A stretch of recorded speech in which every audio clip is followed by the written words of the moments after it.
good evening. Good evening. It's a pleasure to be with you this evening and to be invited back to share a few moments with you all at this great conference. So the title of my talk this evening is Standing at the Edge of the Unknown. Huh? Standing at the Edge of the Unknown. So more than 2,000 years ago, Chuang-Tzu issued you an invitation. He said, leap into the boundless and make it your home. Leap into the boundless and make it your home. So I want to ask you, what does that conjure up in your mind if you imagine you are the one leaping? Of course, I can't see anyone to answer. I would guess it actually, for some of you, conjures up a bit of anxiety or even fear to leap into the boundless and make it your home. But I want to ask you, if you were to know that you are the boundless, that is the home ground of everything that is, how would you feel about that sentence? Leap into the boundless and make it your home. You'd have to laugh, wouldn't you? Because no matter where you turned, there you would be. There's nowhere you would not be as the boundless. But we don't know that until we know it. And so in order to discover that boundless ground, we have to face the unknown. We have to face into the unknown. And we can't do that with our thinking mind because the thinking mind only lives in time. It lives in the past and projects to the future. Rarely is totally interested in the present because it's always moving in time. But even the present moment is not actually time. So when we come present now, we're actually present to the timeless dimension. This timeless dimension that is right here, right now, no matter what you're experiencing, no matter what you're thinking, feeling, whatever is arising, it's right here. This timeless dimension that's present in your very experience, this moment. This that notices.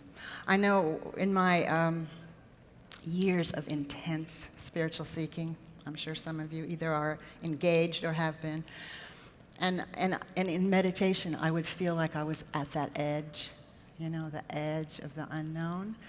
And I would be afraid in those moments. And I remember I would pray to every god I knew to save me. I would pray to God, to Jesus, to Krishna, to Shiva, to Ramana, to Mother Mary, whoever came to my mind. Save me, save me, save me. But of course, awakening is saving us from the me. It's not saving the me. It's saving us from this identification with what we're not. It's not a denial of the body, of experience, of sensuality, of sexuality, of anything that arises, but it's seeing where is it coming from? Who am I really? Who am I really? It's a question that needs to be addressed in the so-called spiritual search. Because we can have this experience, can't we, of the vastness. Sometimes it's very easy to feel like, yes, there's something so much bigger, so much greater. And then there's me. Yeah? Who is that? Who is this me? Who is the one we've identified with? This is a very important question. And when we ask that question, who am I, we're not asking it intellectually for an answer. What happens when we're deeply engaged out of curiosity and having to know, what happens is that question eventually brings us to I don't know, doesn't it? And then we think we've done something wrong because I don't know is still here. And so we go back, we try another teacher, another practice, another meditation, whatever it is, in order to find out. But if we stay present, right on the edge, right on that edge between what's known and what's unknown, we may discover that something leaps right out of the unknown that knows itself in you, that knows itself. We've had interesting questions so far in this conference, like, what knows that you don't know? It's a very, very, very interesting question. But when we do have that moment, or many moments, or repeated moments of being able to just stay quiet, present, right at that edge of the unknown, we may discover that there's a mystery there that's unknowable to our mind. And yet it may be the deepest knowing that you ever discover, a remembering of who you are, of what you've always been. It's a mystery. And we can't really call it by anything. We call it many things. You know, we call it true nature, Buddha nature, Christ consciousness, God, whatever. But actually, it has no name. It doesn't claim a name. It doesn't claim an identity. It doesn't say, I am divine, nor does it say, I am only human. It's this. What is this? This that's awake right now. This that's aware in you. This that's aware of my words, aware of the background here, aware of how whatever you're thinking or feeling. What is that that's awake in you? Do you realize that it's here now? We can never be awake yesterday because it's gone, and we can't be awake tomorrow because it isn't here. The only time we can actually be awake is now, to this moment. This moment. But we can be here knowingly where this moment comes from. Have you guys ever, any of you remember stereograms? Do you remember those from the 90s? I brought a book that I found on my bookshelf just a couple weeks ago, The Magic Eye. Do any of you remember these things? Yeah? You know? So these are 3D images, but they come out of a background. There's just a background of color or shapes and so forth. Yeah? And if you look at them with a very relaxed eye, a relaxed looking, and as if you're almost looking through, what happens? Something pops out. And we say, oh my gosh, it's so thrilling. Here's a horse, here's a unicorn, here's the Buddha even that came out, just popped out from the background. And then we're so enamored with what pops out that we fail to realize often that it's the same stuff as the background. It's not separate. And it feels as though consciousness does this as well. You know, right out of the background, there's this moment, this feeling, this thought, this experience. And then it becomes enamored, it would appear, with its own production. It becomes so in love with its own creation that it identifies with it temporarily, in your experience and mine. If we get really interested in who we are, we may follow that backwards. And in some respects, awakening is like those 3D images that pop out, but going backwards, noticing that there really isn't a separation between background and foreground. They're one and the same, you know? Different sides of the same coin, the same experience, the same moment that is. Nisargadatta had some lovely words to say about background. He said, in reality, there's only the source. dark in itself. See, there's the mystery. Dark in itself, making everything shine. Everything shine. Unperceived, it causes perception. Unfelt, it causes feeling. Unthinkable, it causes thought.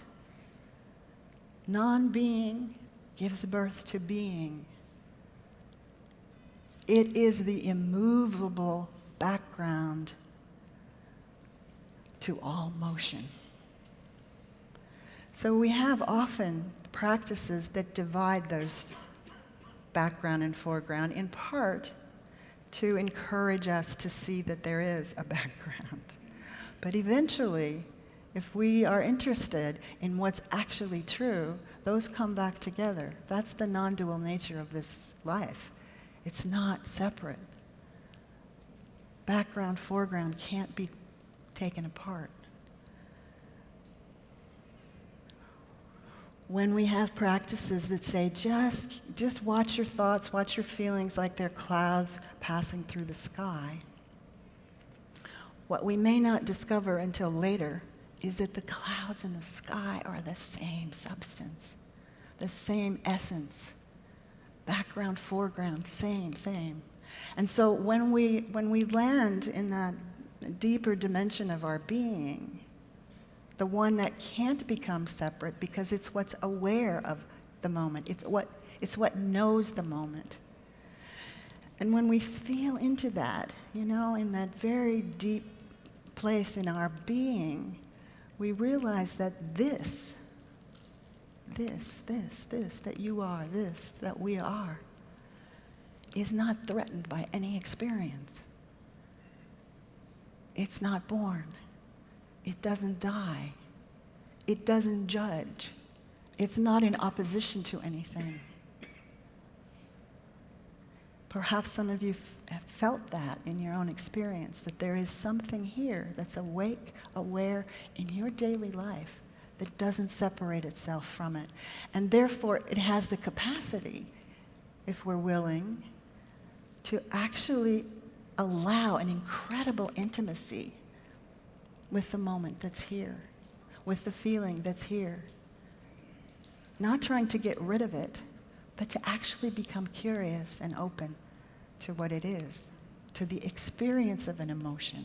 Not the thought, not the story, the energy of it, for instance. So I want to just invite us for a little meditation time or experiential time, to an invitation to yourself to the edge of the known. Any moment, any experience can take us all the way through to this that we are, but we can't give it a name.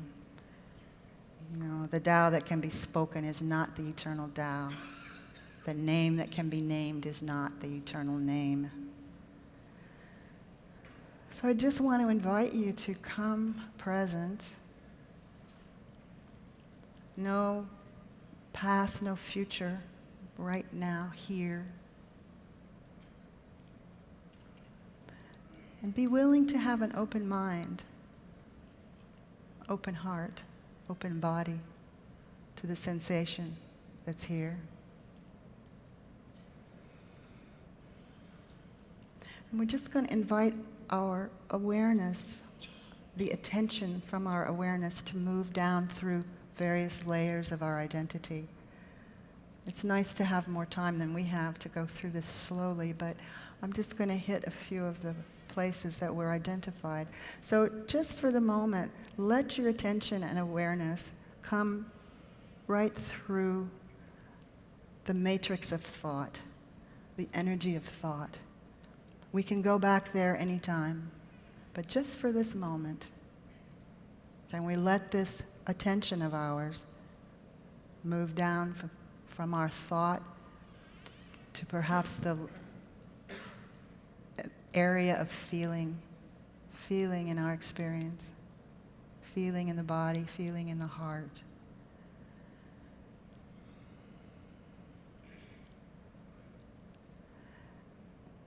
And then let your attention continue to drop below any identification with thought or feeling for this moment.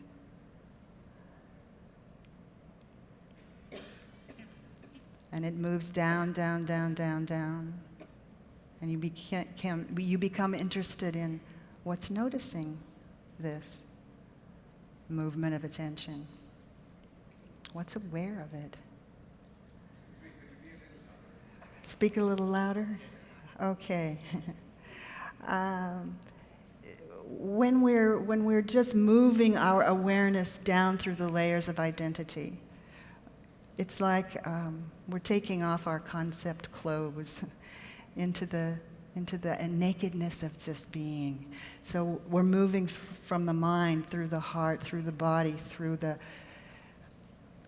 identifications that we have of our job, our name, our address, who we are to one another, whatever is happening on the level of identification. And maybe we come deeper and deeper to a place where you just feel an I am. I simply just am. So let yourself feel into that I am. And now drop the I and drop the am. This has no words.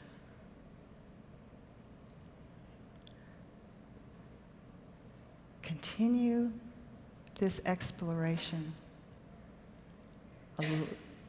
Look a little deeper. Let yourself move to the edge of what you know. And that will be the edge as far as your mind can go. But you are looking into the unknown. What does that want to reveal to you in this moment?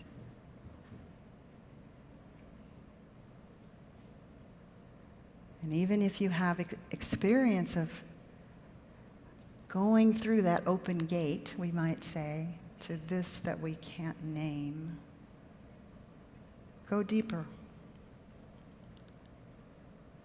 Let yourself move deeper.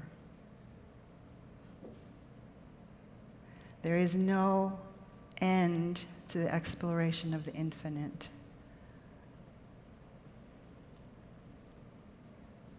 But let yourself look. Let yourself be present. This can't be thought. It can't be spoken. But here it is.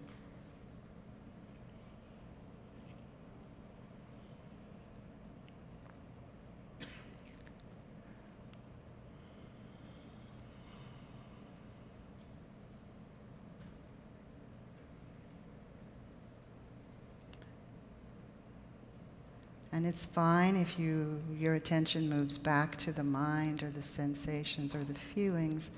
Maybe it isn't time to look into the unknown quite yet. But for those of you who are able to remain present on the edge between the known, which is whatever you know in time, and the unknown, the mystery, timeless.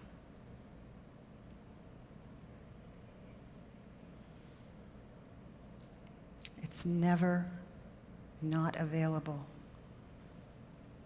It's ever present in the moment where you are, because it is essentially what you are. You are this that's awake and aware. You, as consciousness, as awareness, are the knower of your experiences.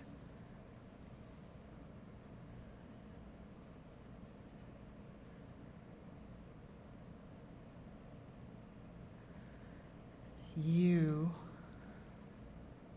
in these deep dimensions,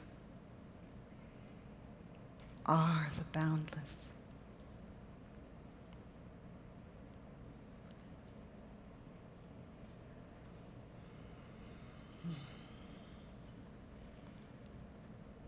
And maybe something can begin to relax a little bit into the not knowing from your mind's thoughts, and yet something may come out of the unknown to reveal itself in a place that you won't be able to go with your mind, with the thought, the mind of thought. I'm not talking about big mind. And I just would invite you to stay on this edge.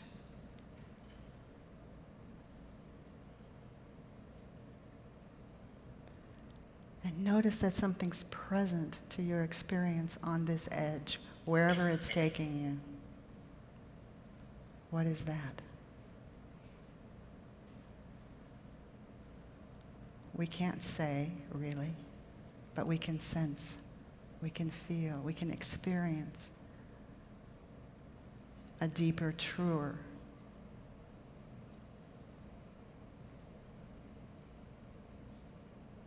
dimension.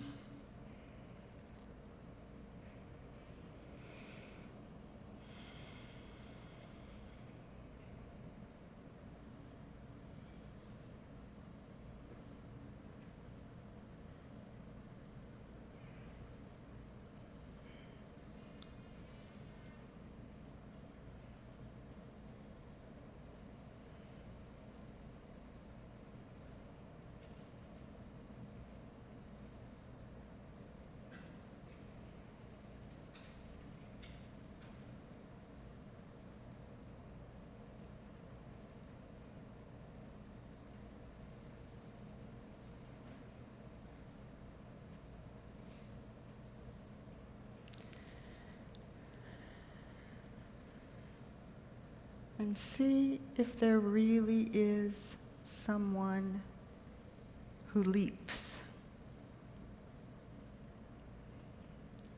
Or is there just a remembering? A melting of separation?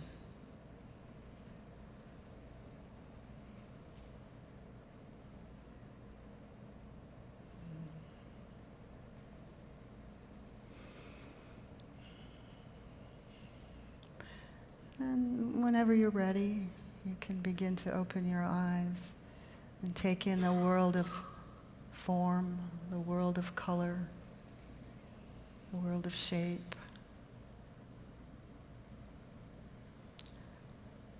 But perhaps you can notice you don't have to leave your home ground in order to do that. We can look, we can feel, we can experience, and we don't have to leave home because you, what you are always at home. But our attention moves, doesn't it? You've had that experience, I've got it, I've lost it, I had it at retreat, and now I'm back in my head, and da-da-da-da-da. All that's happened is that your attention has moved. So when, we might say, when the strength of your awareness becomes stronger than the mind of thought, we realize it's always here. It's ever present. Usually, this thought matrix is like a magnet that's pulling consciousness to itself, and then there's believing the thoughts, and then there's having the emotions that fit with those thoughts, and so forth. But where's the home ground out of which this whole thing springs? Yeah. We don't have to leave home to live our life, to enjoy what we enjoy, or to feel pain or sorrow.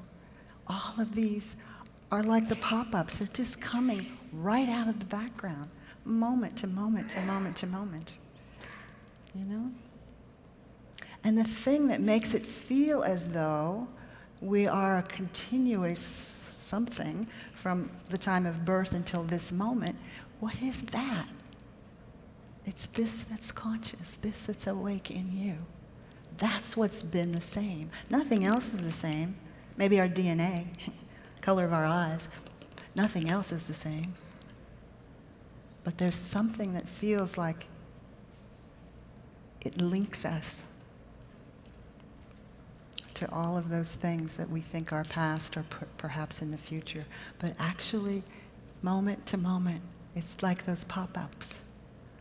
Now there's this, now there's that, now there's this experience. But if we don't know what we are, where it comes from, we'll continue to feel separate.